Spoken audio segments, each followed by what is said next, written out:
Good afternoon. This is just a quick how-to video. I actually burned the starter up on my 1973 John Deere 1020 diesel with a 48 loader on. And I got the new starter and I used a screwdriver to try to jump the solenoid. If you're going to replace a starter, make sure it's actually the starter and not the solenoid, because that's an easier fix.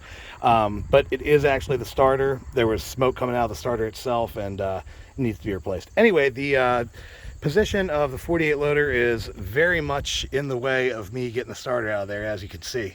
So this is just a quick how-to on how to remove the loader. It took me a little asking around on the forums, and you know, it's actually really simple, but I just want to make sure I was doing it right, so I got some good answers. I'm just going to show that here. So the first thing I did, unfortunately, it has become a yard ornament because it died right there, and you can see by the level of the grass underneath, it hasn't moved since. So we're going to get the loader off. I'm going to use my truck and actually tow the tractor backwards out of it, and then I'll just jump start it and pull it down to where I need to at the other end of the driveway to work on. Anyway, it's very easy, actually, the quick attach. The loader has this bracket that runs underneath and all the way around, and you just drive in, lock the bracket in there, and then there's two bolts. Bolt right there, and then there's one underneath that needs to come out. And then, of course, you disconnect your hydraulic line before you remove it. But in order to get the loader off, I'm just going to use a cherry picker to support the weight of the loader, and after I undo the bolts and lift up a little bit just so I can back the tractor out. And it's not pretty, but this is the way I have it chained up to lift. Obviously, if you're worried about your paint job, you would use straps and maybe even some cardboard underneath to prevent scuffing up your paint. But you can see with all the rust on it, I really don't care. All right, so it's going to be 1 1/8 on impact.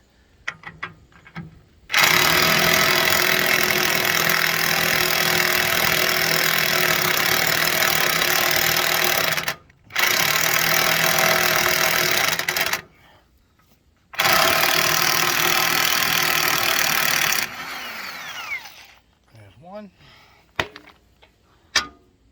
Same thing on the back side here.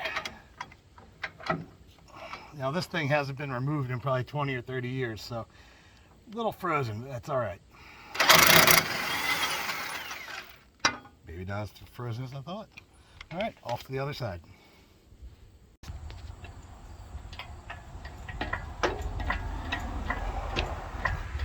You can see we are moving,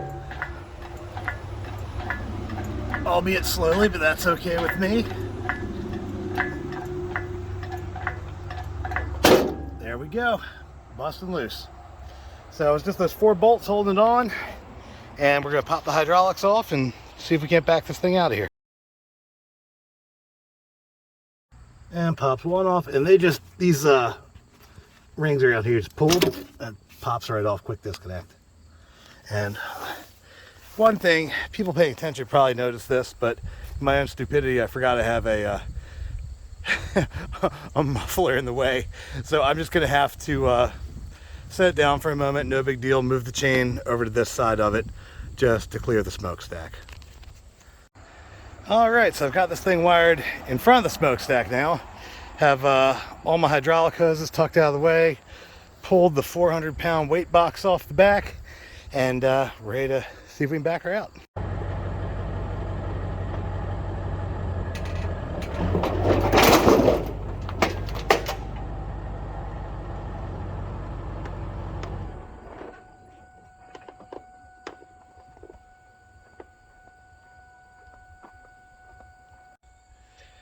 So I always leave my mistakes in my videos, one, because just to show what not to do, and also 2, because I want to show real life and I'm not editing out things to make myself look smarter or better than I am, and show people that when you're doing this stuff, accidents do happen. But the big takeaway from what just happened, and I'll flip the camera around. So thankfully, where the cherry picker flipped over, it dropped the loader on the front axle. I checked underneath, nothing was damaged, the hoses are intact, everything's cool. I got lucky, but I was able to reposition the cherry picker. I think what happened when that tire bumped over, the cherry picker, it pulled it with it, or maybe the whole thing just pulled. I don't freaking know. I'll have to watch the video. But anyway, it's repositioned, it's holding its own, and I can just easily back this thing out. But the big takeaway here from what just happened, if you can, have a spotter, because that happened in the blink of an eye. I couldn't control it, and if you had a second set of eyes on it, they could have, you know, hollered for me to stop. But yeah, just make sure you're tied to a secure location and on the tractor that's not going to break out on you, and we're just going to back out a little more and try to pop start this bad boy.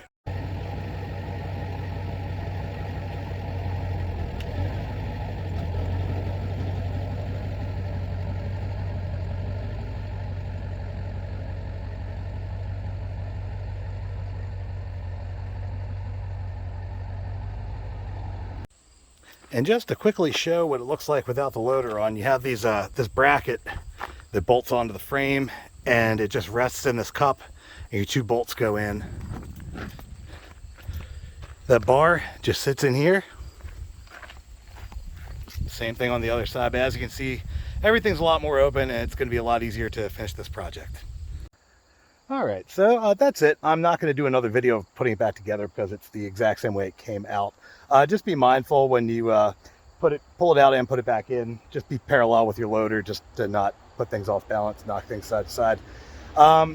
Yeah, this should be a lot easier going back in because the starter will be fixed and the tractor is going to be under its own power. So hopefully that'll avoid any more mishaps. And they do make, I use the cherry picker, they do make stands that bolt to either side and come off to support it off the ground while you have the tractor disconnected. But they're very hard to find, and if you do find them used, they're very expensive. So I opted for the cherry picker method. But that's it. Hope this helps people, and cheers.